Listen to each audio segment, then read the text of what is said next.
welcome back. I am joined, as usual, by the founder and CEO of BlueSky-Global, Dr. Michael Seitz. Michael, what's going on? Hi, Ben. It's good to have you with us. As a reminder, you can click the link in the description or call the number in the description and use the promotional code BlueSky Radio to get your first week of rental on us. Can you share a lesson, potentially a hard-learned lesson from your recent months or years? So being prepared. COVID came along. Yeah. Suddenly we need a lot of HEPA filters. Yeah. And they just weren't available. Yeah. So we started scrambling around trying to think, now, how can we source a lot of filters, large filters in our design? And it really pushed home again how important it is that the design has to be really, really suited to reacting to unforeseen circumstances. And the modularity of BlueSky really worked out well for us. So we were able to react to it. But it was tough. Having that flexibility to be able to move forward, what's the most specific thing that you feel like you would want to do differently? The smallest action that you would take it and slightly reframe it. Does that question make sense? Yes, it does. I would say that the partnering with a company, a waste management company, for example, that has the fleet and the administration to support the fleet. Oh. I know this sounds strange, but to take the orders in a good, solid way, gather client information, what they need, and then mobilize that resource. And then at the end of the day, pick it up and service it very, very efficiently.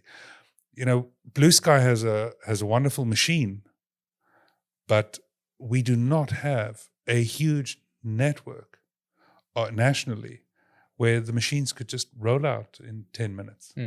It needs to be a fire engine system, that you can just roll out. Yeah. What's your most interesting story to share about recent BlueSky support? It was probably the response to a pop-up hospital. Oh. When COVID came, there were these emergency hospitals. Oh. And they needed a lot of clean air. Yeah. Yes. And so we had to react, get it mobile, train, and we succeeded. We couldn't publicize it much. I can't even mention now where it was, what it was all about because of, confidentiality. Yeah, NDAs. But it was amazing to be able to, just provide a service for that quickly. Yes, thank you. Thank you for being a part of that effort.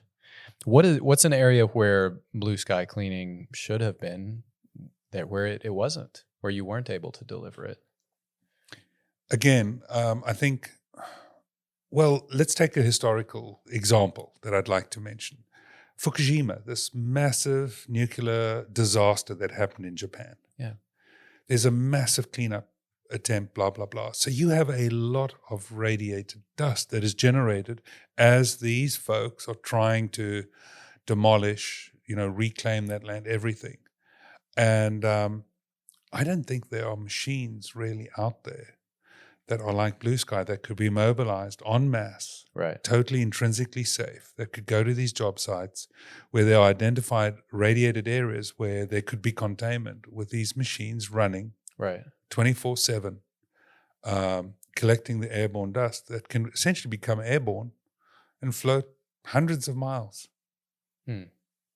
So I think for the future, where there is ever the potential of an emergency event, BlueSky machines provide an incredible, back to fire engines, an incredible opportunity to mobilize dust collection so that you can contain potentially dangerous dust from being inhaled, in surrounding areas. And you've dealt with eliminated nuclear waste in the past. What is specific to? Are there ways you have to be careful when you're dealing with radiation, nuclear waste that you? What are the complications that you only have to deal with there? Okay, so with hazardous waste, you've got essentially three things. First thing is you want to contain the waste within the area that you're working. So that is normally done with negative air pressure. Right. So you're always sucking outside air into the space Right. where the work is taking place or where the disaster is. Right. The second thing is to provide clean air to bring the concentration of the dust in that workspace down. So the people that are working in there, they may be wearing masks and stuff, but there's always a chance of leakage or something going on. Mhm. So you want to reduce the environmental concentration. And then the third thing, which is totally not, seen the attention of OSHA and the EPA, enough, I believe, is, okay, so it's the end of the job. You've captured everything. Now what? Now what? Now you've got concentrated dust cake and horrible methods to deal with it. You've also mentioned air cleansing in a church. How did you go from nuclear waste to a church? Right. So that's an example of remodeling dust. Okay. So this was just an example of a church where they were doing a remodeling project in a certain area of the church. And they didn't want to contaminate the main church area because the cleanup of the HVAC, of just the church in general, complicated, tall structures, would have cost a fortune. And it would have interrupted normal services, things like that. So what they did is they just basically isolated a certain area where they were working, put the BlueSky machine outside in the parking lot, took out a window, brought the ducting in, and put that area under negative pressure. Could have been a shopping center, it could have been a hospital wing, whatever. But by simply putting it in the parking lot, running the ducting in, they were able to run that machine for 3 weeks while they did the remodeling. At the end, they took it out. There was no cross-contamination. They were delighted. It was so simple. Yeah. Just started the machine in the parking lot whenever they were working, and there was no cross-contamination whatsoever. So simple. It sounds lovely. What about emergency relief? Hurricanes, natural disasters. You spoke to the earthquake a little while ago, but what else? So, for instance, during Hurricane Harvey, there was the situation where the hurricane stalled. There was just tremendous high water, and there were some high-value assets. We got called in to dry out some of those spaces. One of the advantages with BlueSky is that we move so much air, and we can actually heat the air that we return into the space. So we're just a giant hairdryer under those circumstances. So we were able to suck the air out of the building, filter it, dry it, and then put it back into the building. And so we could turn around a space really, really rapidly. And it actually leads to kind of one of the things that I'm really interested in for the future, which is how can we bring this idea to FEMA, the military, this kind of thing, where the BlueSky machines can be on hand during a disaster and be mobilized into that situation. Like a big fire. Let's say you've got a big warehouse fire in a certain area and computer boards were burnt or something. Yeah. There's also, there could be arsenic in the dust, there could be cadmium, all sorts of trace materials that the emergency workers after the event, obviously while the fire is going, everybody's just doing what they have to do, but the cleanup afterwards, it would be possible to roll in a couple of BlueSky machines, bring that area under negative pressure, and now anybody working to clean up there would have at least clean air or at least some safety zones within that space, right, where they could go and recuperate. Right. I mean, imagine 9/11 with all those workers and that dust contamination. Right. Now we're back to the concept of clean air zones. Right. Only these are mobile.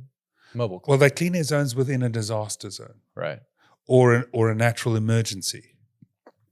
And the military could provide that support, or FEMA, or the Corps of Engineers.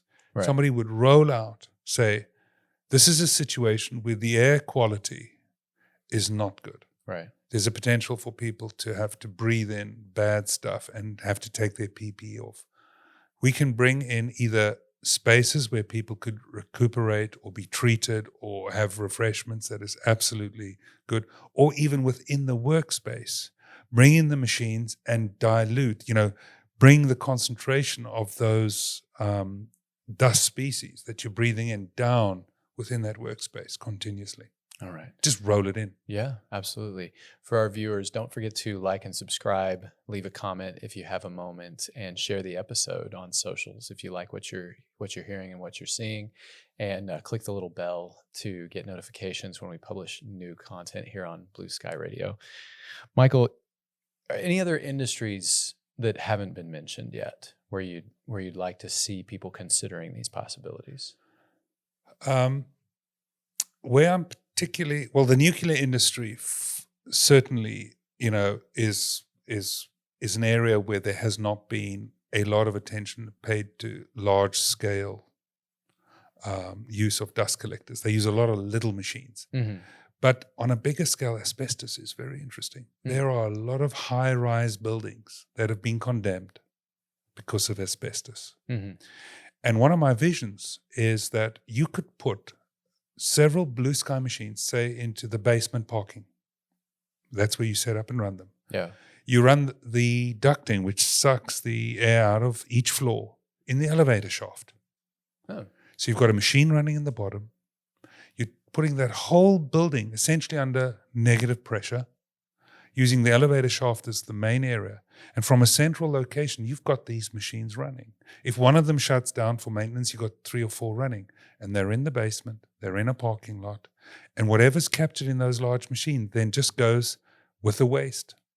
The asbestos waste, whatever. So you can put a whole building under negative pressure at a central location and not worry about that during that project that you have to service those machines. They will run that entire project 6 months, 9 months, a year without needing any service.